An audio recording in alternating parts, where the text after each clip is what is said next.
নমস্কার, স্বর্ণালী স্পিক্সে আপনাদের সকলকে জানাই স্বাগত। আমি রয়েছি স্বর্ণালী। বর্তমানে রাজ্য বিধানসভা নির্বাচনের আগে মালদা এই যে জেলাটি রয়েছে সেই জেলাটি কিন্তু রীতিমতো উত্তপ্ত হয়ে উঠেছে। কি কারণে? কারণ একটাই, এসআইআর অর্থাৎ স্পেশাল ইন্টেন্সিভ রিভিশন। মালদায় 8 লক্ষেরও কিছু বেশি মানুষের নাম কিন্তু বিচারাধীনের তালিকায় রয়েছে।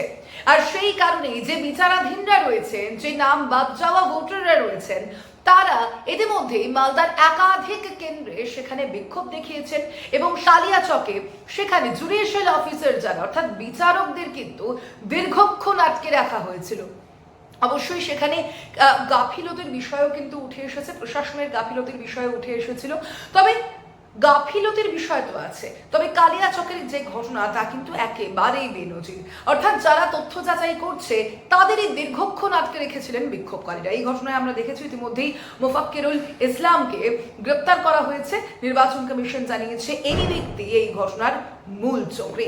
আর ঠিক এই আবহেই আমার মনে হলো যে মালদা কেন্দ্রটা কিন্তু অত্যন্ত গুরুত্বপূর্ণ হয়ে উঠেছে রাজ্যের বিধানসভা নির্বাচনের আগে। সেই কারণেই এই কেন্দ্রে এসআইআর এর কারণে ঠিক কত মানুষের নাম এখনো পর্যন্ত বাদ গিয়েছে, বিচারাধীন ঠিক কত মানুষের নাম রয়েছে, সেই তথ্য আপনাদের সামনে তুলে ধরবো। অবশ্যই তার পাশাপাশি 2021 এবং 2024-এ কংগ্রেস, বিজেপি এবং তৃণমূলের কাদের কি ব্যবধান ছিল জয়ের, কারা এগিয়েছিল কোন সময়, সেই ডিফারেন্সও কিন্তু আপনাদের সামনে তুলে ধরবো। অবশ্যই আমার চ্যানেল অর্থাৎ স্বর্ণালী স্পিক্সকে যদি আপনাদের ভালো লাগে তাহলে অবশ্যই এটি সাবস্ক্রাইব করুন, লাইক, কমেন্ট এবং শেয়ারও করুন।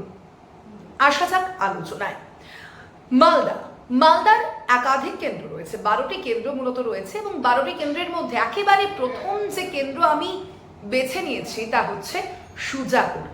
কেন? কারণ এই কেন্দ্রে সব থেকে বেশি মানুষের নাম বিচারাধীনের অন্তর্গত রয়েছে। 1.34 লক্ষ মানুষের নাম এই কেন্দ্রটিতে বিচারাধীন রয়েছে।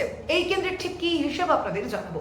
সুজাপুর কেন্দ্রে সেখানে এসআইআর স্পেশাল ইন্টেন্সিভ রিভিশনে বাদ গিয়েছে 15,882 জনের নাম এবং পাশাপাশি আপনাদের ইতিমধ্যেই জানিয়েছি যে 1.34 লক্ষ মানুষের নাম কিন্তু এখনো পর্যন্ত বিচারাধীন রয়েছে।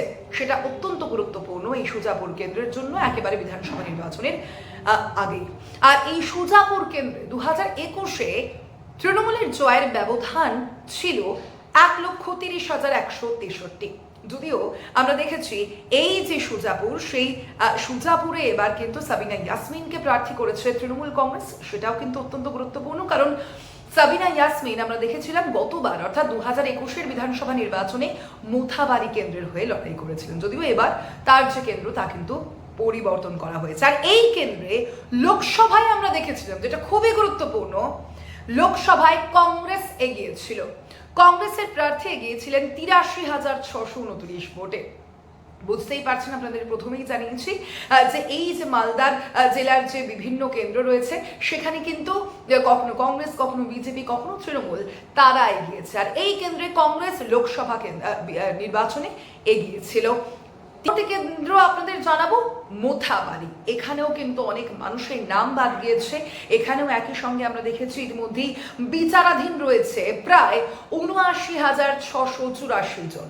এটাও কিন্তু অত্যন্ত গুরুত্বপূর্ণ।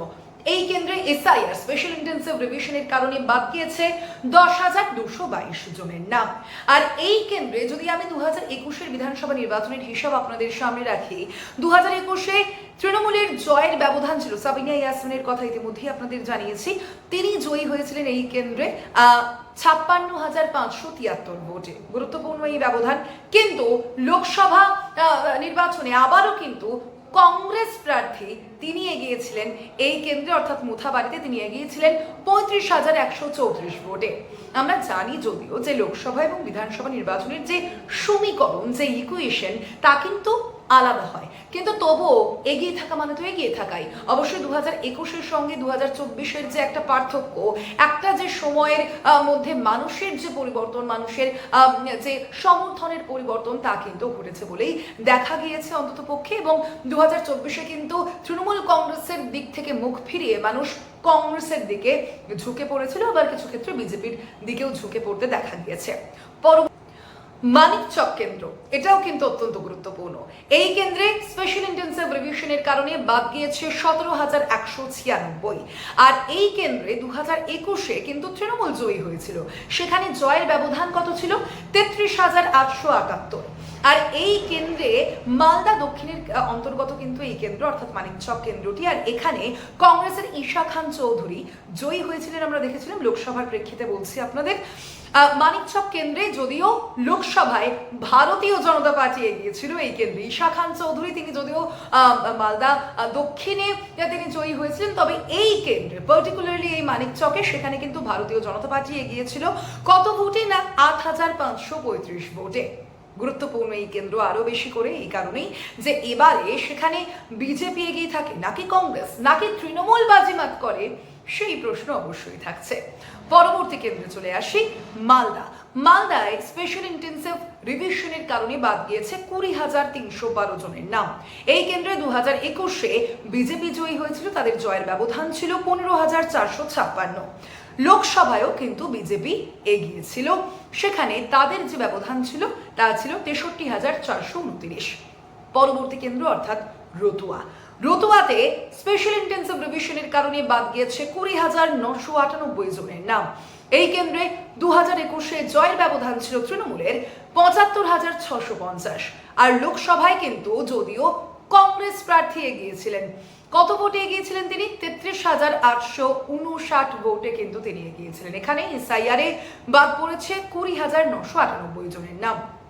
পরবর্তীতে মালতীপুর কেন্দ্র, এই মালতীপুর কেন্দ্রও কিন্তু মালদার ক্ষেত্রে অত্যন্ত গুরুত্বপূর্ণ, কারণ আমরা দেখেছি এখানে মৌসম বেনজির নূরকে প্রার্থী করেছে কংগ্রেস, যিনি সদ্য তৃণমূল কংগ্রেস ছেড়ে বেরিয়ে এসে কংগ্রেসে যোগদান করেছেন এবং যিনি প্রাক্তন রাজ্যসভার সাংসদও বটে, তাকে কিন্তু এবার প্রার্থী করেছে কংগ্রেস এই মালতীপুর কেন্দ্রের জন্য।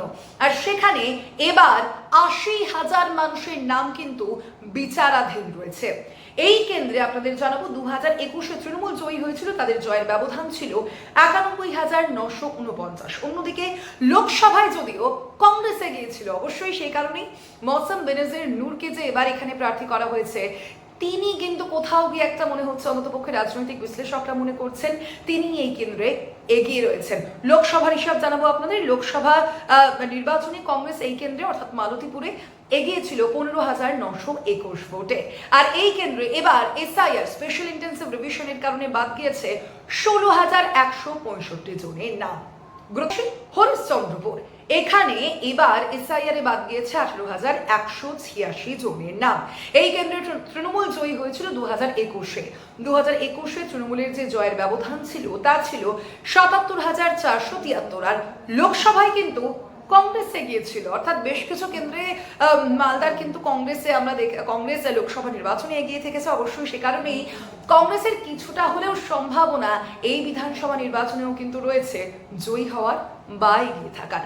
এই যে কেন্দ্র হরিশ্চন্দ্রপুরের কথা বলছি, সেখানে লোকসভায় কংগ্রেস এগিয়েছিল 4,343 ভোটে। অবশ্যই ব্যবধান কিন্তু অনেকটাই কম বা ছোট, কিন্তু এগিয়েছিল কংগ্রেস 2024-এর নির্বাচনে। অন্যদিকে চাঁচল কেন্দ্রে এসআইআর স্পেশাল ইন্টেন্সিভ রিভিশনের কারণে বাদ গিয়েছে 16,372 জনের নাম। এই কেন্দ্রে 2021-এ তৃণমূল জয়ী হয়েছিল আপনাদের জানাবো, এবং একই সঙ্গে সেখানে জয়ের ব্যবধান ছিল তাদের 67,338। লোকসভায় যদিও কংগ্রেস এগিয়েছিল 354 ভোটে, মোস্তাক আলম প্রসূন বন্দ্যোপাধ্যায়ের থেকে এগিয়েছিলেন। বুঝতেই পারছেন তৃণমূলের থেকে কংগ্রেস এগিয়েছিল 354। এই যে ব্যবধান তা কিন্তু অনেকটাই কম, যদিও আমরা জানি তা, কিন্তু তবুও কংগ্রেস কিন্তু এই কেন্দ্রে 2024-এর যে লোকসভা নির্বাচন সেই নির্বাচনে কিন্তু এগিয়েছিল, যা অনেকটাই তাৎপর্যপূর্ণ বলে মনে করছে বিশেষজ্ঞ মহল। পরবর্তীতে গাজল কেন্দ্রে আসবো। গাজলে এবার এসআইআর স্পেশাল ইন্টেন্সিভ রিভিশনের কারণে বাদ পড়েছে 22,256 জনের নাম। এই কেন্দ্রে 2021-এ বিজেপি জয়ী হয়েছিল, 1798 জয়ের ব্যবধান ছিল তাদের। লোকসভায় বিজেপি এগিয়েছিল 38,871 ভোটে। হাবিবপুর যে কেন্দ্র, সেই কেন্দ্রে এসআইআর অর্থাৎ স্পেশাল ইন্টেন্সিভ রিভিশনের কারণে বাদ গিয়েছে 20,717 জনের নাম। এই কেন্দ্রে 2021-এ বিজেপি জয়ী হয়েছিল, তাদের জয়ের ব্যবধান ছিল 19,517। অন্যদিকে লোকসভা নির্বাচনেও কিন্তু বিজেপি এগিয়ে ছিল, 36,952 তাদের জয়ের ব্যবধান ছিল। পরবর্তী কেন্দ্র ইংরেজ বাজার। এই ইংরেজ বাজারে 2021-এ বিজেপি জয়ী হয়েছিল, বিজেপির শ্রীরূপা মিত্র চৌধুরী কিন্তু ছিলেন, আর সেই কেন্দ্রে 20,099 ভোটে বিজেপি জয়ী হয়েছিল 2021-এর বিধানসভা নির্বাচনে। অন্যদিকে লোকসভা নির্বাচনেও কিন্তু বিজেপি এগিয়েছিল 82,872 ভোটে। আর এই কেন্দ্রে এবার স্পেশাল ইন্টেন্সিভ রিভিশনের কারণে বাদ পড়েছে 25,371 জনের নাম। মালদার যে কেন্দ্রগুলি রয়েছে, বোঝাই যাচ্ছে যে সেখানে কখনো কংগ্রেস, কখনো ভারতীয় জনতা পার্টি বা কখনো তৃণমূল কংগ্রেস, তারা কিন্তু এগিয়ে থেকেছে, পিছিয়ে থেকেছে। বিভিন্ন সময় মানুষ কিন্তু বিভিন্ন দিকে ঝুঁকেছেন। অবশ্যই আরো একটি গুরুত্বপূর্ণ কথা আপনাদের জানেন যে মালদা কিন্তু উত্তরবঙ্গের মধ্যে পড়ছে, আর উত্তরবঙ্গ কিন্তু বিজেপির একটা শক্ত ঘাঁটি। সে কারণেই একটা প্রশ্ন তো থাকছে যে ভারতীয় জনতা পার্টি কি তাহলে এবার মালদাতেও জয়ী হবে বিভিন্ন আসনে, নাকি সেখানে এবার কংগ্রেস থাবা বসাবে? আবার উল্টোটাও কিন্তু হতে পারে, অর্থাৎ কংগ্রেস আমরা দেখেছিলাম যে লোকসভা নির্বাচনে যেভাবে বিভিন্ন কেন্দ্রে এগিয়েছিল, সেই ভোটগুলো কোথায় যাবে? ভারতীয় জনতা পার্টির কাছে যাবে কি, নাকি তৃণমূলের কাছে যাবে, নাকি আবারও কংগ্রেসের কাছে ফিরে আসবে সেই ভোটগুলি?